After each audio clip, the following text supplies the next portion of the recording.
حضرت عائشہ رضی اللہ تعالیٰ عنہ ان کا ایک مرتبہ کچھ اختلاف ہو گیا ان کے بھانجے کے ساتھ، حضرت عبداللہ بن زبیر کے ساتھ۔ ہم سب جانتے ہیں کہ خالہ کا درجہ اسلام میں ماں کے برابر ہے۔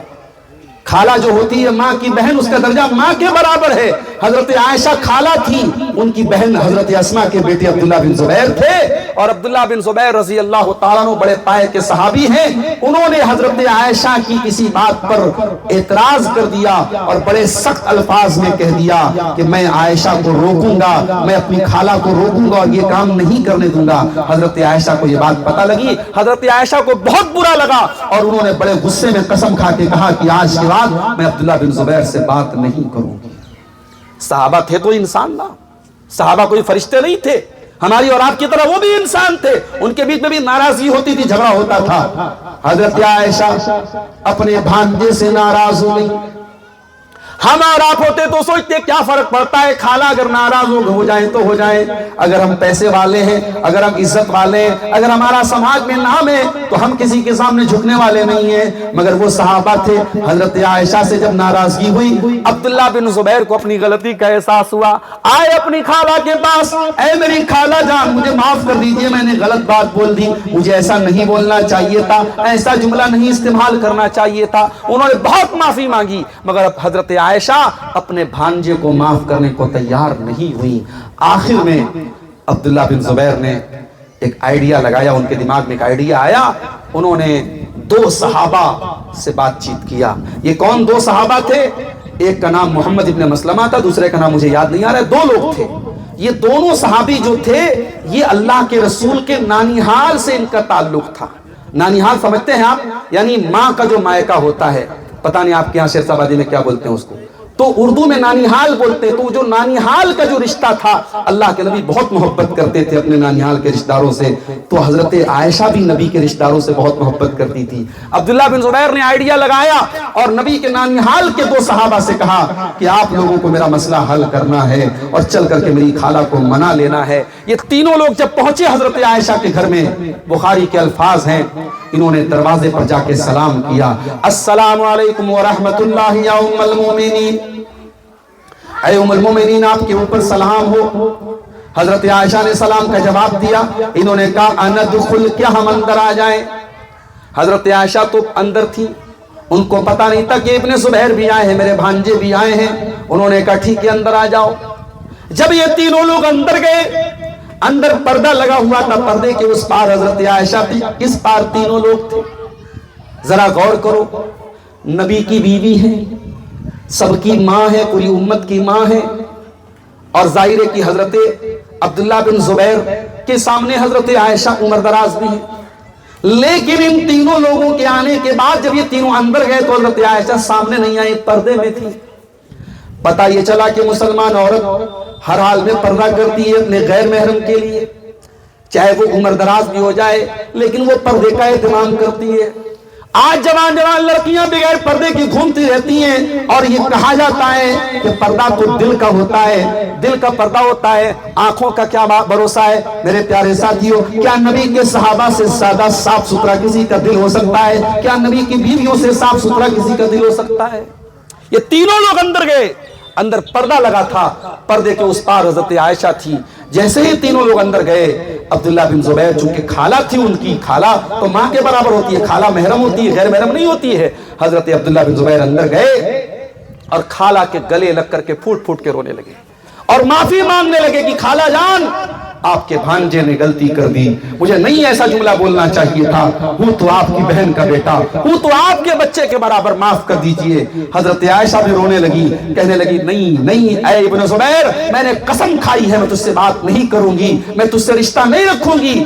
حضرت عائشہ بھی روتی چلی جا رہی ہے، ابن زبیر بھی روتے چلے جا رہے ہیں، اور ادھر یہ دونوں صحابی بھی رو رہے ہیں اور روتے ہوئے کہہ رہے کہ اے حضرت عائشہ، اے ام المومنین، اے نبی کی زوجہ محترمہ، آپ نے تو اللہ کے رسول کی وہ حدیث سنی ہوگی، آپ نے فرمایا کہ کسی مسلمان کے لیے جائز نہیں ہے کہ اپنے مسلمان بھائی سے 3 دن سے زیادہ تعلق توڑ کے رکھے۔ اے اماں عائشہ، معاف کر دیجئے اپنے بھانجے کو، ختم کر دیجئے بات کو، 3 دن سے زیادہ ٹائم گزر چکا ہے، مناسب نہیں ہے آپ کے لیے۔ جب ان لوگوں نے بہت زیادہ پریشر ڈالا، آخر حضرت عائشہ نے معاف کیا اپنے بھانجے کو، اور اسلام میں اگر قسم کوئی توڑ دے تو اس کا کفارہ کیا ہے؟ ایک غلام آزاد کرنا ہے، یا 3 دن روزہ رکھنا ہے، یا 10 مسکین کو کھانا کھلانا ہے۔ مگر حضرت عائشہ رضی اللہ تعالیٰ عنہا نے اس قسم کے کفارے کے طور پہ 40 غلام آزاد کیے، اور جب اس واقعے کو حضرت عائشہ یاد کرتی تھی زارو قطار رونے لگتی تھی۔ میرے پیارے ساتھیوں، رشتہ داروں کا بہت بڑا حق ہوتا ہے۔ جب آپ اپنے سکھ دکھ میں دیکھیں کہ آپ کا رشتہ دار کس حال میں ہے، اس کے سکھ دکھ کا ضرور خیال کریں۔ حقوق العباد میں اللہ تعالیٰ نے والدین کے بعد دوسرے نمبر پہ ذکر کیا ہے رشتہ داروں کا، پھر تیسرے نمبر پہ فرمایا والیتاما، یتیموں کے ساتھ جو بچے اناتھ ہو جائیں، جو بچے اناتھ ہو جائیں، جن کا باپ انتقال کر جائے، وہ بچہ جب تک نابالغ ہے وہ یتیم ہے، اس یتیم بچے کے ساتھ تم اچھا سلوک کرو۔ اگر مدرسے میں کوئی یتیم بچہ پڑھ رہا ہے، ہو سکے تو اس کی پڑھائی کا خرچہ جا کر کے اٹھا لو، اس کے اناج کا خرچہ جا کر کے اٹھا لو، اس کی خوراکی کی فیس جا کر کے ادا کر دو۔ کسی یتیم کے کام آ جاؤ، کسی یتیم کے ساتھ ظلم نہ کرو، کسی یتیم کے ساتھ انیائے نہ کرو۔ یتیم کا بڑا حق ہے میرے پیارے ساتھی، مگر آج سماج اس قدر ذلیل ہو چکا ہے کہ باپ کی زندگی میں اگر کوئی بھائی مر جائے تو دوسرا بھائی اپنے ہی یتیم بھتیجوں سے کہتا ہے جاؤ، تیرا باپ مر گیا، اب تیرے باپ کی میرے باپ کی جائیداد میں تم لوگوں کا کوئی حصہ نہیں بنتا ہے۔ اپنے ہی یتیم بچوں، اپنے ہی یتیم بھتیجوں کو اپنے باپ کی جائیداد میں سے دھکا دے کے نکال دیا جاتا ہے، اور وہاں پہ لوگوں کو شریعت یاد آتی ہے کہ شریعت کا قانون یہی ہے کہ باپ کی زندگی میں بیٹا مر جائے تو پھر دادا کی وراثت میں پوتوں کا حق نہیں بنتا ہے۔ میرے پیارے ساتھیوں، اسلام کے کچھ قانون ایسے بھی ہیں جو آپ کے ایمان کی اور آپ کی انسانیت کی پریکشا لینے کے لیے، جب یہ موقع آ جائے اور کسی کا بھائی اپنے باپ کی زندگی میں مر جائے تو وہاں بھائی کو یہ سوچنا چاہیے کہ جو ہمارا بھائی مر گیا ہے، اگر میں مرا ہوتا اور میرے بچے آج اگر یتیم ہوئے ہوتے تو کیا ہوتا۔ وہاں پریچھا دادا کی ہے۔ دادا کو یہ چاہیے کہ جب تیرا بیٹا مر گیا تیری زندگی میں اور تیرے یتیم پوتے پوتیاں ہیں تو تجھے تو اسلام نے آپشن دیا ہے، تو اپنی وراثت میں 1/3 حصہ تو وصیت کر سکتا ہے۔ وہاں پہ دادا کو چاہیے کہ اپنے پوتوں اور پوتیوں کے نام وہ وصیت کر دے، 1/3 تک تو کر ہی سکتا ہے، اور دادا اگر نہیں بھی کرتا ہے تو وہاں چچا لوگوں کی اور جو اس مرحوم بھائی کی جو اور بھائی لوگ ہیں ان کے ایمان کی پریچھا ہے۔ میرے پیارے ساتھیوں، مگر ہم اس کا سماج میں الٹا دیکھتے ہیں، ہم یہ دیکھتے ہیں اپنے ہی یتیم بھتیجوں کو لوگ نکال دیتے ہیں، ان کو باپ کی جائیداد میں حصہ، اور وہاں کہتے ہیں صاحب شریعت کا یہی قانون ہے۔ زندگی میں شریعت کا کوئی قانون یاد ہو چاہے نہ یاد ہو، یہاں پہ ضرور ان کو قانون یاد آ جاتا اور کہتے ہیں نہیں صاحب آپ کا حصہ نہیں بنتا ہے۔ میرے پیارے ساتھیوں، وہ یتیم ہے اور یتیم کا بڑا حق ہے۔ نبی نے کہا یتیم کے سر پہ محبت سے ہاتھ پھیر دو، اللہ تمہارے دل کی سختی کو دور کر دے گا۔ اس کے بعد فرمایا والمساکین، اور مسکینوں اور غریبوں کے ساتھ بھی تم اچھا سلوک کرو۔ تم اگر پیسے والے ہو، تمہارا مکان بہت اچھا ہے، تو جو غریب ہے، جو کمزور ہے، جو بیچارہ جھونپڑی میں رہتا ہے، اس بیچارے کو حقیر نہ سمجھو، اپنی دولت پر تم اہنکار نہ کرو، غرور نہ کرو، اس غریب کی مدد کرو، مدد نہیں کر سکتے تو کم سے کم بے عزتی مت کرو، انسلٹ مت کرو۔ اس کے بعد فرمایا والجار ذی القربہ، اور اپنے ان پڑوسیوں کے ساتھ بھی اچھا سلوک کرو جو پڑوسی بھی ہیں اور رشتہ دار بھی ہے۔ اگر آپ کے گھر کے بغل میں آپ کا بھائی رہتا ہے تو پڑوسی بھی ہے، رشتہ دار بھی ہے، اس کے ساتھ تمہیں زیادہ اچھا سلوک کرنا ہے۔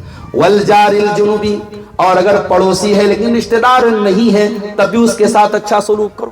پڑوسی ہے اور رشتہ دار ہے تو ڈبل حق ہے، اور پڑوسی ہے اور رشتہ دار نہیں ہے تب بھی حق ہے، یہاں تک کہ اگر پڑوسی ہے اور وہ غیر مسلم ہے، ہماری کاسٹ کا نہیں ہے، ہمارے دھرم کا نہیں ہے، تب بھی میرے پیارے ساتھیوں ہمیں اس کے ساتھ اچھا سلوک کرنا ہے۔ اسلام میں دھرم اور ذات کے آدھار پہ پڑوسی کو کوئی تکلیف پہنچانے کی اسلام میں اجازت نہیں ہے۔ اگر غیر مسلم بھی ہے تو اس پڑوسی کے ساتھ آپ کو اچھا سلوک کرنا ہے۔ یہ بات یاد رکھو، آج بھارت میں جتنا بھی نفرت کا ماحول پیدا ہو چکا ہے، لیکن اگر آپ کے گاؤں میں غیر مسلم آپ کے ساتھ رہتے ہیں تو آپ کو ان کے ساتھ وہی بھائی چارہ اور وہی اخلاق اپنانا ہے جو اسلام آپ کو شکھا دیتا اور تعلیم دیتا ہے۔ پڑوسی کا بہت بڑا حق ہے، آپ پیٹ بھر کے کھائیں اور آپ کا پڑوسی بھوکا رہے، یہ اسلام کی تعلیم نہیں ہے میرے پیارے ساتھیوں۔ چاہے وہ رشتہ دار ہو چاہے رشتہ دار نہ ہو، مسلمان ہو چاہے نہ ہو، اگر پڑوسی ہے تو اس کا بہت بڑا حق ہے۔ اب 2-3 چیزیں اور بیان کر کے میں بات ختم کروں گا۔ اللہ نے فرمایا وَالصَّاحِبِ بِالْجَنْبِ، جو آپ کے سفر کا ساتھی ہے، آپ ٹرین میں جا رہے ہیں، دلی جا رہے ہیں، کلکتہ جا رہے ہیں، ٹرین میں آپ کے ساتھ جو آدمی بیٹھا ہے اس کو تکلیف مت پہنچاؤ، اس کے ساتھ کوئی برا سلوک مت کرو۔ اب جب ٹرین میں اور بس میں سفر کرنے والے کے ساتھ آپ کو اچھا سلوک کرنا ہے تو آپ کی جو پتنی ہے، جو وائف ہے آپ کی، وہ تو ساری زندگی آپ کے سفر میں آپ کی ہم سفر ہے۔ اسی لیے علماء نے اس آیت کی تفسیر میں لکھا کہ وَالصَّاحِبِ بِالْجَنبِ میں بیوی بھی شامل ہے، جو آپ کی زندگی بھر کی ہم سفر ہے۔ بیوی کے ساتھ اچھا سلوک کرو، بیوی کو نوکرانی مت سمجھو، بیوی کو غلام مت سمجھو، بیوی کو ایسا مت سمجھو کہ تم آقا ہو، تمہاری نوکرانی ہے۔ بیوی سے محبت کرو، بیوی کو عزت دو۔ اللہ نے فرمایا تمہارے پہلو کے جو ساتھی ہیں ان کے ساتھ بھی تم اچھا سلوک کرو۔ اس کے بعد فرمایا وَابْنِ السَّبِيلِ، اور اگر کوئی پردیسی ہے، کوئی دوسرے اسٹیٹ سے، دوسرے علاقے سے آیا، مہمان بن کے آیا، مہمان کی عزت کرو، پردیسی کے کام آؤ۔ وَمَا مَلَكَتْ أَيْمَانُكُمْ، اور جو تمہارے غلام ہیں، تمہاری لونڈیاں ہیں، جو نوکر چاکر ہیں، اپنے نوکروں کے ساتھ بھی تم اچھا سلوک کرو۔ اگر آپ کوئی کمپنی چلاتے ہیں، کوئی آفس ہے آپ کا، کوئی کارخانہ ہے آپ کا، اور آپ کے انڈر میں کچھ لوگ کام کرتے ہیں، تو اپنے نوکروں کے ساتھ بھی آپ انیائے مت کیجیے، اتیاچار مت کیجیے۔ جمعہ کے خطبے میں آپ نے واقعہ سنا کہ غلام کو صحابی نے زیادہ سزا دے دی تو نبی نے فرمایا قیامت کے دن اس کا انجام بھگتنا پڑے گا۔ اسی لیے ایک صحابی نے جب اپنے کسی غلام کو برا بھلا کہہ دیا اور اس کی ماں کا نام لے کے تانا مار دیا تو اللہ کے نبی بہت بھڑک گئے، بہت ناراض ہوئے، اور اللہ کے پیارے نبی صلی اللہ علیہ وسلم فرمایا کہ اے ابو ذر، تم نے بہت غلط کام کیا ہے، یہ دور جاہلیت والا کام ہے۔ اے ابو ذر، یہ غلام، یہ نوکر، یہ بھی تمہارے بھائی ہیں۔ اللہ تعالیٰ نے تم کو اوپر بنایا، ان کو نیچے بنایا، ان کو تمہارے ماتحت بنایا ہے، لہٰذا جو کھاؤ ان کو کھلاؤ، جو پہنو ان کو پہناؤ، اور ان کی طاقت سے زیادہ ان کے اوپر بوجھ مت ڈالو۔ آج آپ دیکھیے دنیا میں مزدوروں کی یونین بنی ہے اور یہ مزدور دیوس منایا جاتا ہے۔